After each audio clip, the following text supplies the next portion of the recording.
And I'll tell you exactly what's going on in the Democratic Party. Bernie Sanders is talking to the people. Hillary isn't talking to anybody. And if you think the Clinton campaign doesn't have problems right now, you better think again. You have got the Inspector General of the State Department saying now that they will follow the facts wherever they lead. That's like telling a black lab that won't give up a steak bone, I'm going to suck on this and chew on this until I don't want to do it anymore, and you're not going to get it from me. I mean, this is dangerous stuff when you've got an Inspector General saying, we're going to follow the facts wherever they lead. When are they going to stop chasing the facts? Who knows? Now, Jennifer Palmieri is the communications director for the campaign for Hillary Clinton. She is a true professional, a good person, used to work over at the Center for American Progress. She puts out an email blast to all of the Clinton supporters yesterday saying that all this stuff about the emails and the FBI private server, email server being handed over, this is all nonsense and misinformation that the GOP is playing with. Okay, Hillary Clinton has been on record. This is back in March when she was talking about exactly how she handled her email in the two accounts. I am confident that I never sent nor received any information that was classified at the time it was sent and received.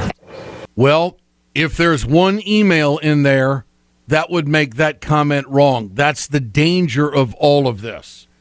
And this plays right into the trustworthiness that is being thrown out there in just about every poll that's being taken on Hillary Clinton. So how are you kind of, I think this kind of goes beyond not liking the Clintons if you're in that camp. I think this kind of goes beyond thinking that you're a Bernie supporter. The conservatives are trying to mop up their camp and figure out what they're going to do with Trump. In the meantime, they're getting all this information on Hillary Clinton, which doesn't surprise them because they had a plethora of information to start with that they could work on 1,000 different angles because she's been in public life so long. But this is something new, and it's juicy. It's juicy when you have the State Department's Inspector General saying that we're going to follow the facts wherever they lead. Dan Holler is the communications director for Heritage Action for America, big conservative group. He joins us here on the Ed Schultz Internet broadcast, Ed Schultz News and Commentary. Dan, good to have you with us. Thanks a lot. How are you? Good. Give us the conservative take on the email issue that is facing the Clinton campaign and the candidate right now. I mean, it's kind of funny when you think about everything that conservatives have said about the Clintons over the course of the past couple decades. And there's always been concerned about how they handled their personal affairs, how they intermix their personal affairs with their public life. And all of that seems to have been validated by the way that she's handled the email flap at the State Department and what was she doing, and more importantly, why and how she covered it up. So, I mean, if anything, I think this just reinforces all the concerns obviously that Republicans have about Hillary Clinton, but I think it's reinforcing a lot of the concerns that Democrats have about her as well. Do you like the fact that this story, and let's face it, is probably going to take some of the glitter off of Trump and some of the issues that the Republicans may be having with him right now? What about that?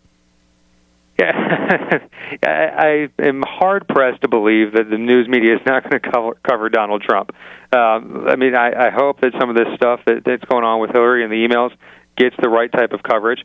More importantly, from a conservative standpoint, I want to see the Republicans use this as an opportunity to explain why they should be trusted going forward. And it's not just that Hillary Clinton is untrustworthy. She is.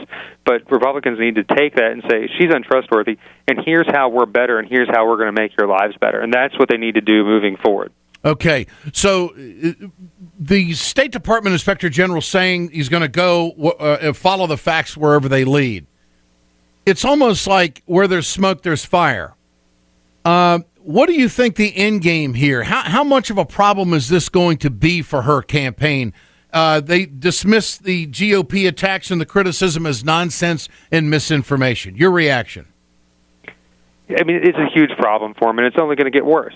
Even if somehow she goes through this entire process and she's cleared of any wrongdoing, nobody has any faith in the federal government, especially Barack Obama's administration, to conduct these things with sort of the integrity that you would expect. So I think it's a lose-lose situation for her. They either find something damning on her, and it makes her sort of trustworthiness go even lower. It gives more room for Bernie Sanders or Joe Biden or whoever to jump in. Or she's cleared, and people say, well, of course they're cleared. It's the Democrat frontrunner. Of course they're going to cover her tracks.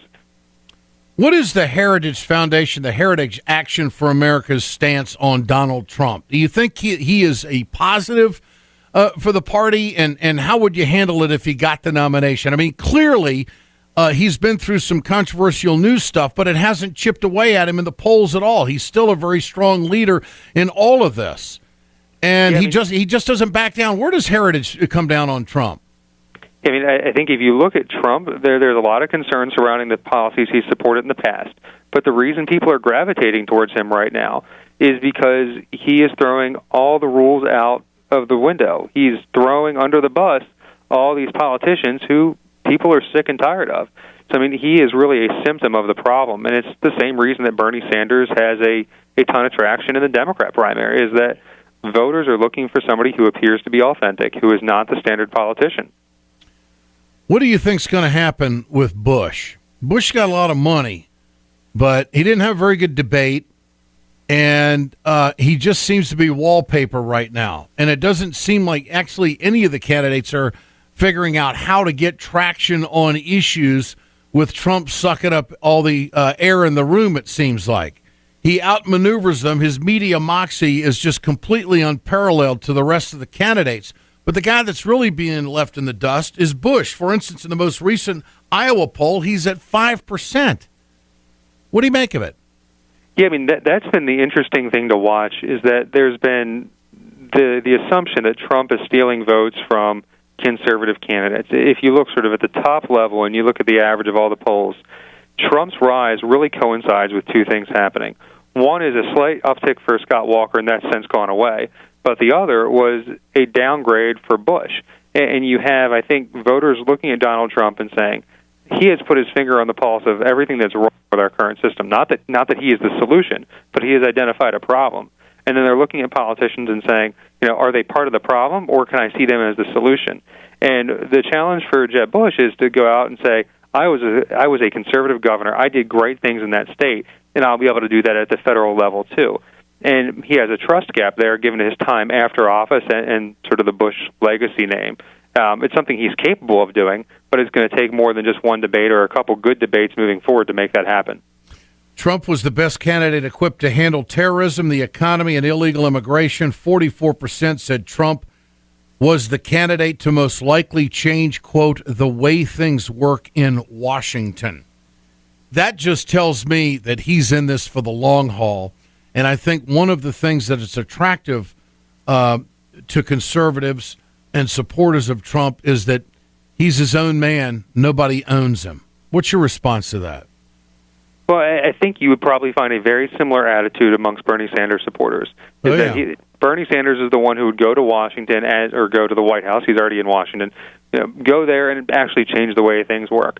Now, I wouldn't like the way Bernie Sanders changes things. I probably wouldn't like the way Donald Trump changes a lot of things. But people are so dissatisfied with what's happening in Washington right now that they are looking for somebody who will go out and say, I am willing to shake things up. And that's what they're latching on to right now. And the challenge for Hillary Clinton and the challenge for the Republican candidates is to show that they're capable of doing that. Dan Holler, final point. What is the Heritage Foundation's number one issue with Trump? What's the biggest bone you pick with him? I mean, right now there's no real substance in terms of policy, and that's what we want to see moving forward is, what will he put forward as a comprehensive policy agenda? Because the rhetoric is right, he's identified the problems, but what are the policy solutions that he's going to put forward, and are they things that will actually work and appeal to conservatives? Okay. Dan Holler, good to visit. We'll do it again. Thanks so much. Communication Director for Heritage Action for America here on Ed Schultz News and Commentary.